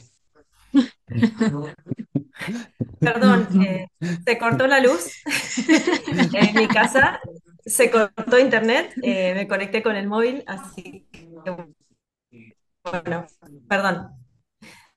Sí, no te preocupes, Ana. Acá nuestro compañero Carlos iba a recuperar de nuevo la pregunta, ¿cierto? Ah, Bueno, Sí, sí, ¿se cortó, estaba él cuando se te cortó en fuiste, mi ¿no? intervención? ¿O fue antes? No lo pude escuchar. Bueno, voy a ser breve. Ujú. Bueno, hago una pregunta que sirve para todas y todos, que cómo realizar una contranarrativa con las expresiones radicales. Y rescato mucho y me gusta mucho lo que mencionas en el cierre sobre la imagen persiste y también existe y dar una lucha del sentido colectivo y sobre todo la importancia de como artista visual, pues para mí el arte es provocar y el arte es incomodar. En lo personal, si no genera esas acciones, siento que mi obra no está funcionando. no es solamente la belleza, ¿no? Y pasa mucho en estas cuestiones radicales, y no solamente en lo radical, sino también en estas contranarrativas, en donde podemos nosotros como haciendo una lucha colectiva o una lucha para plasmar nuestras ideologías en contra de las hegemonías culturales o políticas, pues también pensar bien la imagen, ¿no? Y sus posibles vertientes que van a tener a lo largo de la temporalidad de existencia, porque pueden que sean borradas, pueden que sean intervenidas, pero creo que es importante pensar que estas imágenes que generen esta provocación, pues estén pensadas para la intervención, ¿no? Entonces, a lo mejor pensando en lo de las pintas o de los pañuelos que son borrados, removidos, pues también cuando ponen esto del Falcon, pues también se pueden reapropiar con un contexto que siga fortaleciendo la memoria, ¿no? Sino no nada más que provoque ese terrorismo, sino que también se pueda generar eh, una memoria colectiva que todavía exista y que siento que también dentro de estas nuevas generaciones que utilizan estos iconos para expresarse o mal expresarse, pues también puede ser que no tengan un contexto histórico de él y de lo que provocaron en su momento, ¿no? Y lo vemos también aquí cuando es la conmemoración del 2 de octubre, que pues todavía hay personas que sobrevivieron y siguen marchando, pero cuando jóvenes o no tan jóvenes vamos a las marchas o vamos apoyando, pues realmente no nos tocó vivir pues toda esa violencia, ¿no? Pero nos manifestamos a partir pues de pintas, de apropiación de espacios, ¿no? Entonces creo que es importante y rescato nuevamente esto que dices de que la imagen pues va a persistir y va a existir a partir también de nuestros dispositivos móviles, de los trabajos audiovisuales que podamos generar y que seguirán perdurando en la memoria, ¿no? Aunque sea en una memoria virtual, pero seguirán y van a trascender. Gracias. Gracias, Carlos. Bueno, Ana, ¿quieres responder a estas tres, ¿sabes? Adelante. Sí, perfecto. Bueno, gracias de nuevo por la espera y por las preguntas. Me interesó mucho lo que comentó Pascal y podría tal vez unirlo un poco con la pregunta final, la que hizo Carlos. Esta idea de que de alguna manera la creatividad, ¿no? Por eso lo llamé construcción, es como la construcción de imágenes de memoria, queda del lado de quienes están, digamos, defendiendo la memoria, las políticas de derechos humanos, las políticas feministas, digamos, hay como una serie de conjuntos, de colectivos, un sector de la sociedad que todavía apuesta a esta idea como de construcción.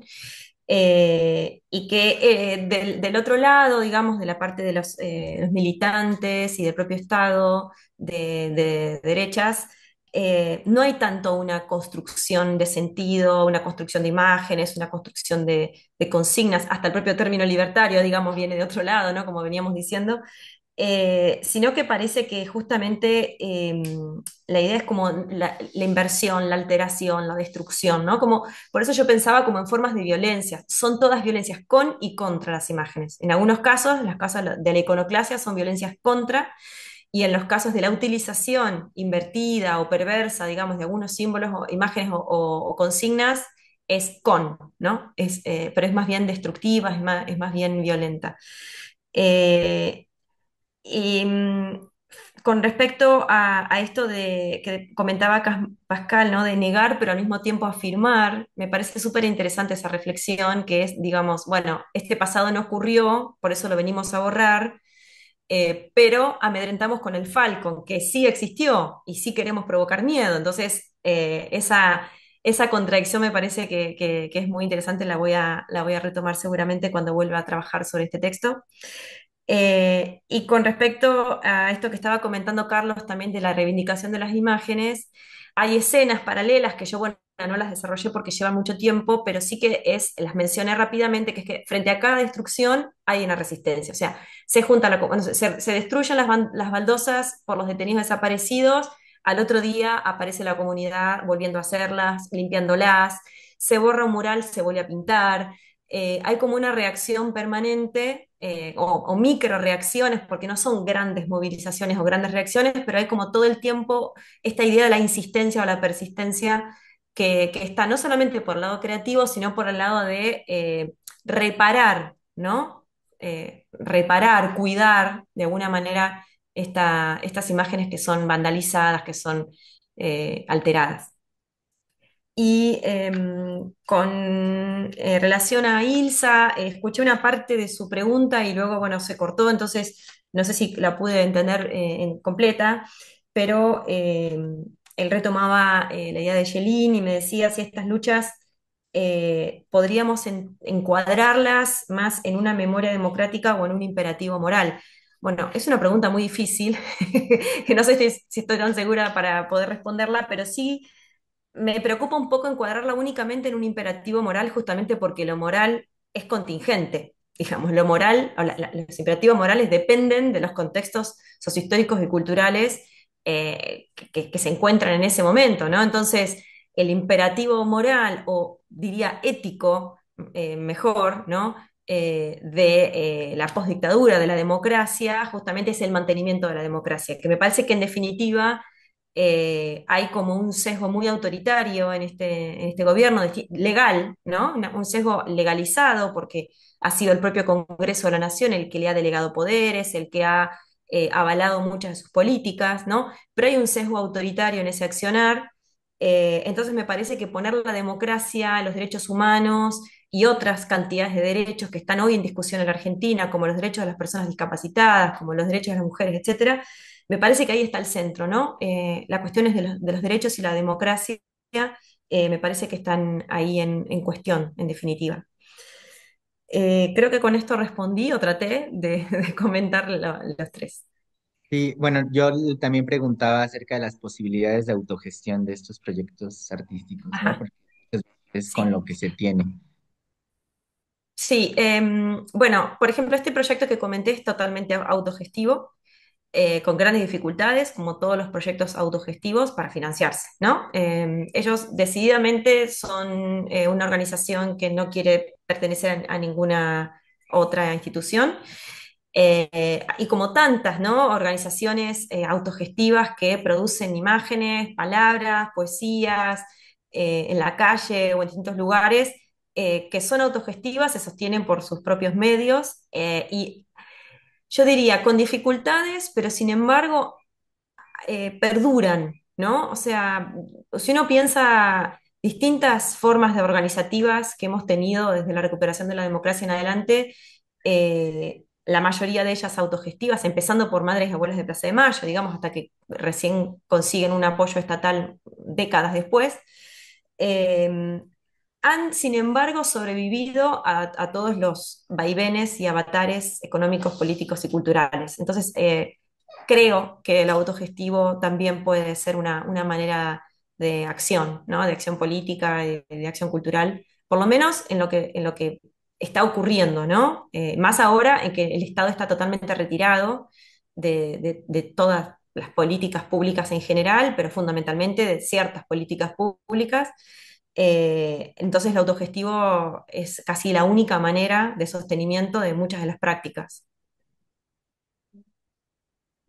De nada. Gracias, Ana, por responder estas preguntas. Por acá todavía hay una de Lina. No sé si por ahí, mientras en el chat, ahorita reviso si hay otras, pero mientras tanto, Lina, si quieres abrir micrófono para Hola, preguntar. gracias. Pues quedé muy impactada como de este borramiento y apropiación y pienso que pues la parálisis me diría, ni siquiera te atrevas a crear porque te lo vamos a robar, ¿no? O lo vamos a tomar en tu contra o te vamos a criminalizar, ¿no? Entonces me hace pensar mucho como en esto de elegir batallas. Pero me pregunto, pues no, no hay que dejar de responder, ¿no? Entonces me pregunto, ¿cómo se curan las imágenes, ¿no? Pensando también en las palabras. ¿Qué imágenes han tocado corazones, incluso logrado cambiar opiniones?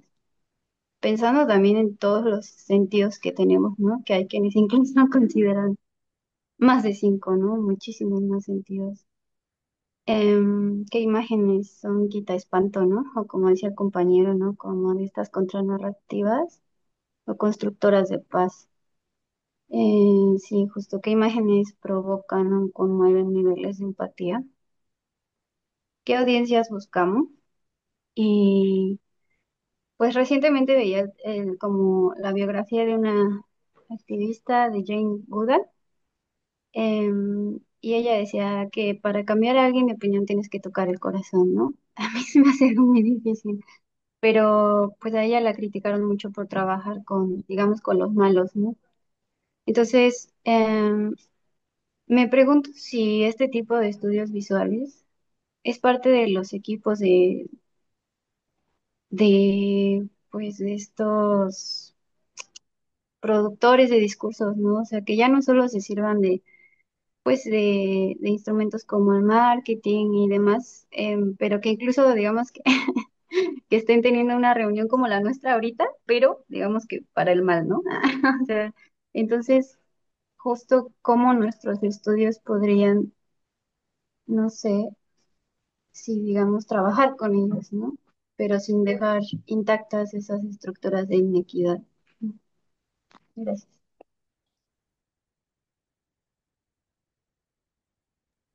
Gracias, Lina. Por acá también hay una segunda intervención.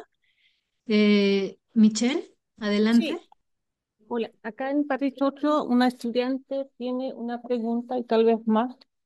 Sí, sí. No sé si se escucha desde lejos. Hola, muchas gracias. ¿Se escucha? No sé si me noto. Se escucha un poquito bajo, un poco bajo. Parece mejor. ¿Se puede parar? Hola, muchas gracias por la presentación y tengo una pregunta. Si las imágenes no son claras en el mensaje que quiera transmitir, ¿cómo evitar que con el tiempo se interpreta mal? Pienso que siempre hay que tener un texto con él para explicarla.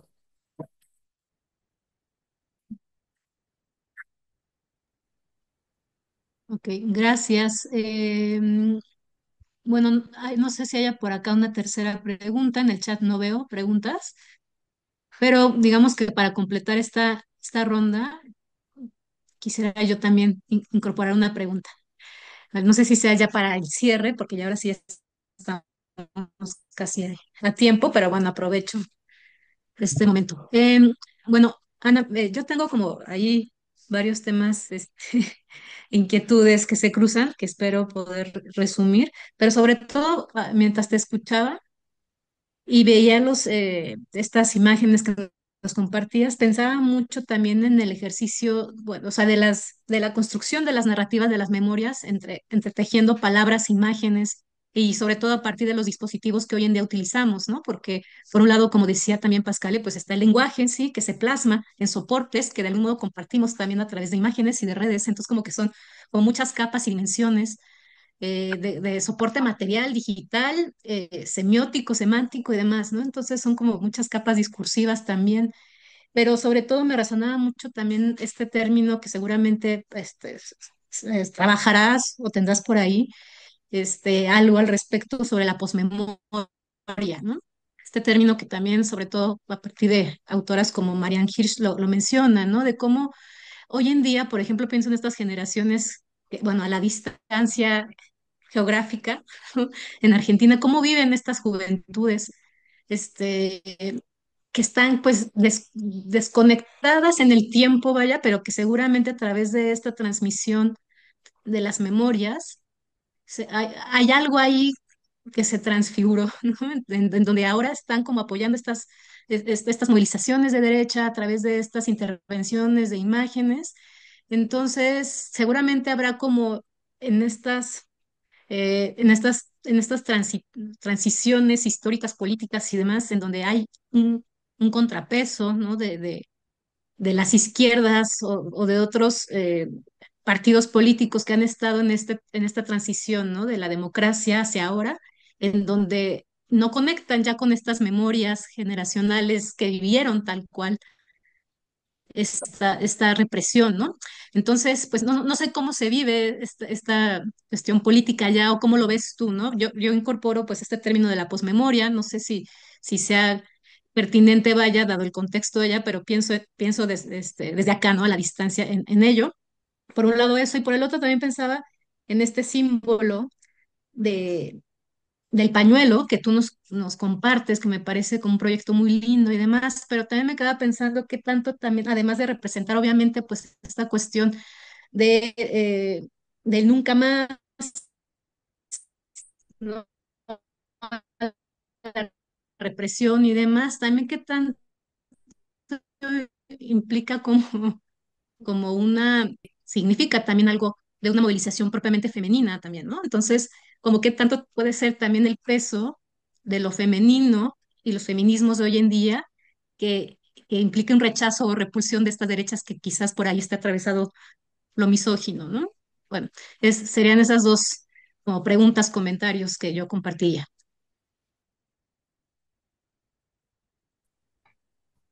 Bueno, muchas gracias por todas las preguntas. Primero, Lina, ¿no? No, sí, Lina. Había comentado esto de, bueno, elegir las batallas, que no hay que dejar de responder. Bueno, como comentaba antes, cada una de estas acciones de violencias han sido respondidas en términos en general colectivos, organizativos o también personas que se acercan a tratar de reparar. O sea, hay todo el tiempo una serie de respuestas frente a estos actos. Y con respecto a lo que vos decías, bueno, si nosotros estamos reunidos acá, ellos también tendrán sus propias reuniones. Bueno, es interesante señalar que este gobierno sí, este partido tiene una muy escasa representación en el mundo intelectual. ¿Sí? A diferencia por ahí de las derechas tradicionales, que sí tenían personas pensando conjuntamente, escribiendo teorías, participando en el debate público. Este partido, este gobierno justamente está bastante pobre en ese sentido, no tiene una buena dirigencia intelectual, digamos, orgánica. Sí tiene algunos sujetos intelectuales mediáticos, uno especialmente, que es el que organizó y el que expone en el video sobre el 24 de marzo, que él sí, digamos, tiene una formación universitaria, le interesa el debate político, ha escrito libros, tiene videos en YouTube hablando de ¿no? Estas nuevas tecnologías, también de las difusiones por otros medios, que sería casi como el único que está pensando esta batalla cultural, simbólica, pero también política en sentido más concreto. Así que tiene justamente es un gobierno con una escasez de producción de pensamiento muy llamativa, en contraste con la fuerza social que tuvo, por ejemplo, cuando ganó las elecciones, ¿no? Entonces, bueno, la verdad es que no hay mucho debate político serio, digamos, en medios de comunicación, en redes sociales, sino más bien un lenguaje de la soberbia, de la amenaza, de las malas palabras, digamos, es más ese es el manejo comunicacional, digamos, no solamente del presidente, su equipo, sino también un grupo de jóvenes y trolls que se encargan de elaborar discursos en redes sociales, ¿no? No hay una discusión política, digamos, demasiado eh, fundamentada o producida con complejidad en ese sentido. Con respecto a la chica estudiante, no sé su nombre, que está en el aula de Michelle. Gracias por tu pregunta. Y ella preguntaba, bueno, ¿cómo evitar que las imágenes se interpreten de una manera incorrecta, ¿no? Si no son necesarias siempre las palabras. Bueno, hay una discusión muy grande, muy interesante en el campo de los estudios visuales sobre esta pregunta que vos hacés. Y una de las primeras cosas que surgen, yo diría dos cosas. La primera es las imágenes no son iguales a las palabras y requieren una forma de lectura, de interpretación específica. Y acá hay como no digo una reacción, pero sí una tensión con el giro lingüístico, digamos que, bueno, tiene varias décadas y que se planteaba como leer el mundo como un texto, ¿no? El leer el mundo como lenguaje, desde pensar que el inconsciente se estructura como un lenguaje, que la sociedad, los rituales se estructuran como un lenguaje, entonces tenemos que leer el mundo como la lengua. Lo que vienen a decir los estudios visuales es, bueno, sí, pero no tanto. O sea, las imágenes también tienen sus propias estrategias de comunicación y sus propias, y requieren de formas interpretativas propias. Entonces, eso por un lado, pero por otro, hay autores, uno de los autores que hoy mencioné en la exposición, que se llama Mitchell, y que habla justamente de la combinación, y que también esto alude Pascal, ¿no? En su comentario, esta relación intrínseca entre lengua y palabra, digamos. Por un lado está la cuestión más metodológica, es decir, bueno, las imágenes requieren como una cierta especificidad en su análisis, pero por otro lado, las imágenes no están solas, digamos, las imágenes forman parte de un discurso contemporáneo o contextual, en donde obviamente usamos al mismo tiempo lenguajes y palabras, lengua y palabra e imágenes para comunicarnos, para entendernos.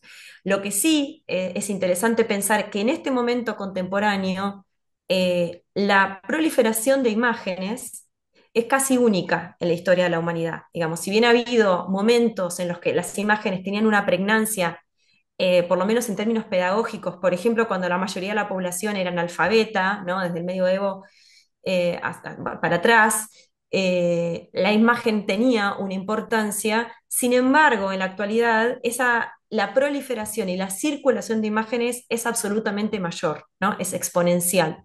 Lo cual nos habla de justamente que esta especificidad que tienen las imágenes para transmitir ideas, mensajes, sensaciones, afectos, requieren ser estudiadas como en su particularidad, ¿no?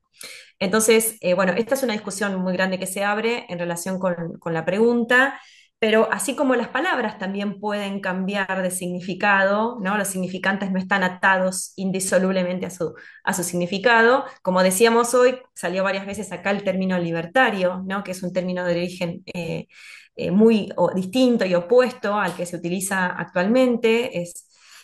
Bueno, también las imágenes pueden sufrir esos cambios interpretativos o de uso y es imposible anclarlas a un único significado. O sea, es imposible que todo el mundo entienda lo mismo de aquí y para siempre. Así que bueno, eso es como la historicidad, ¿no? La historicidad del lenguaje, la historicidad de las imágenes es imposible de frenar.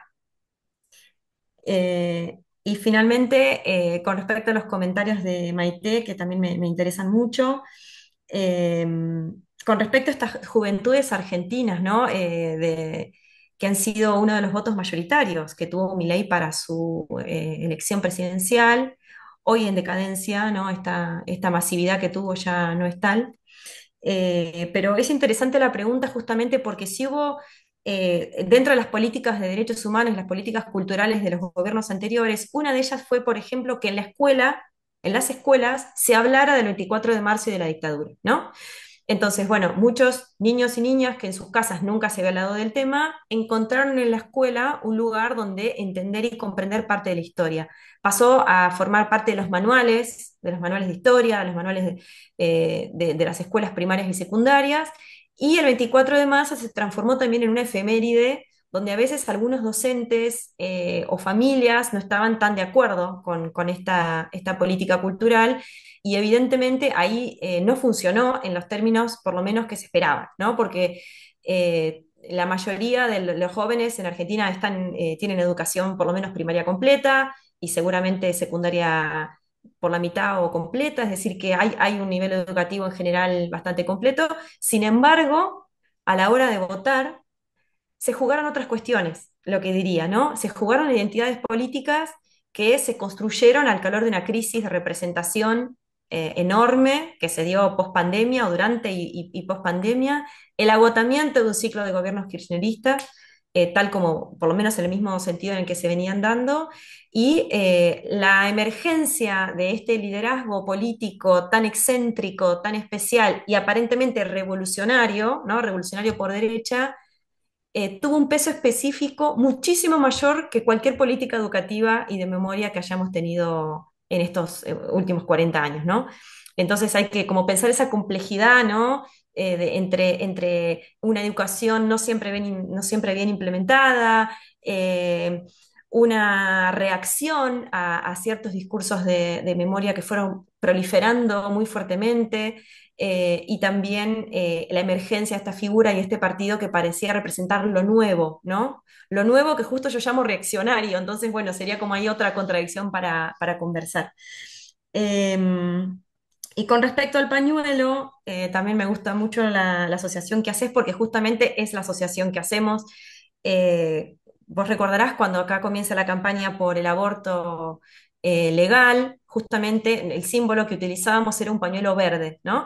Entonces, ese origen del pañuelo está atado indisolublemente a la historia del pañuelo de las Madres y Plazas de Mayo, que son mujeres que no se reivindicaban como feministas, ¿sí? Ni que se entendían a sí mismas como feministas, sino que la mayoría de ellas eran amas de casa, que tuvieron que salir a militar en función digamos, de lo que había sucedido, de las tragedias de sus familias, pero sin embargo, digamos, casi a pesar de sus propios discursos, se transformaron en referentes mujeres que no teníamos tan claramente a nivel colectivo en la historia argentina, ¿no? Sí había una referente política, pero no había, que era Eva Perón, digamos, en la historia, pero no había una organización colectiva militante de mujeres como fueron las madres y abuelas. Entonces, creo que eso marcó claramente una cuestión de género, del cuidado, ¿no?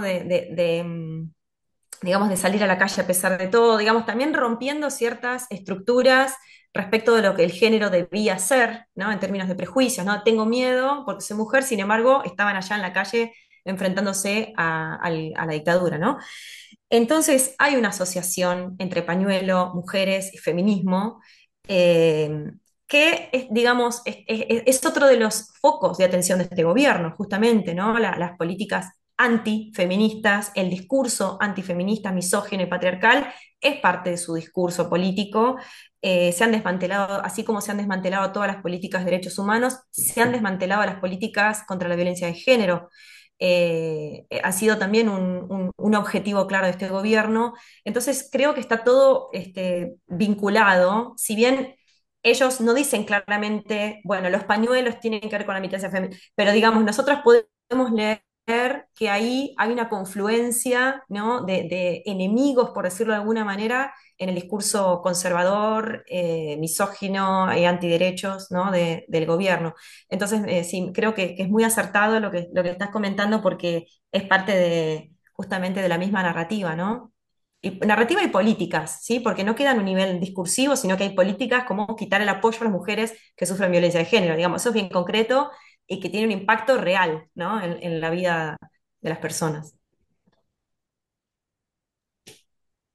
Bien, pues muchas gracias, Ana. Creo que tus respuestas fueron muy ilustrativas también y enriquecieron todavía mucho más tu presentación y creo que fue una sesión muy potente, ¿no? Por el tema que también con el que abrimos, de hecho, ¿no? Entonces creo que está buenísimo discutir estos temas y cómo conectan también con otros lugares, ¿no? Preguntas que hacían alusión al contexto de México y demás, pero que quizás ahí también hay que ver cómo son estos trasvases históricos también, ¿no? Y cómo las imágenes en su sentido más también ontológico y de la historicidad, vaya, podemos también ir revisando cómo los contrastes son distintos, ¿no? En el espacio y en el tiempo, ¿no? Entonces, bueno, ya no quiero echar más rollo yo acá, sino que ya vamos más bien a concluir esta sesión, dado que estamos justo en tiempo. Y pues te agradecemos mucho también, pues acompañarnos acá, iniciando este seminario y curso. Te agradecemos a todos los que nos acompañaron hasta el final, a los estudiantes de la Universidad de París 8, allá con Pascal, con Michelle. Muchas gracias. También acá agradezco a los estudiantes de la maestría en estudios históricos de la UAC que también nos acompañan y bueno, entre otros tantos más por ahí que se me escapan, pero que es bueno poder coincidir también con distintos espacios académicos y estudiantiles. Entonces, no quiero cerrar sin antes también compartir, pues digamos, como para hacerle también promoción a la siguiente sesión, al siguiente invitado. En la siguiente sesión estaremos acompañadas por John Mraz, que es un catedrático de la Universidad, de la Benemérita Universidad Autónoma de Puebla, acá en México, quien nos hablará sobre la fotografía y su trabajo se ha titulado Un viaje personal por la imagen, ¿no? Entonces, es un historiador y curador también. Entonces, pues, un gran invitado, al igual que Ana, nos va a estar acompañando por acá. El 18 de noviembre, para que también no se pierdan por ahí, estén atentos ahí a la actualización vía correo electrónico. Y en esta ocasión va a ser ahora sí a las 9 de la mañana, horario de México, y 16 horas, horario de Francia, si no estoy mal. Bueno, bueno, no sé, Raúl, ¿tienes alguna inquietud al respecto de esto? Ah, ok. Bueno, entonces, si no, ya damos por concluida esta sesión. Muchas gracias, Pascal, Eva, por ahí nos estaremos viendo. No sé si quieran compartir algún otro dato que por ahí se me escape antes de Yo cerrar.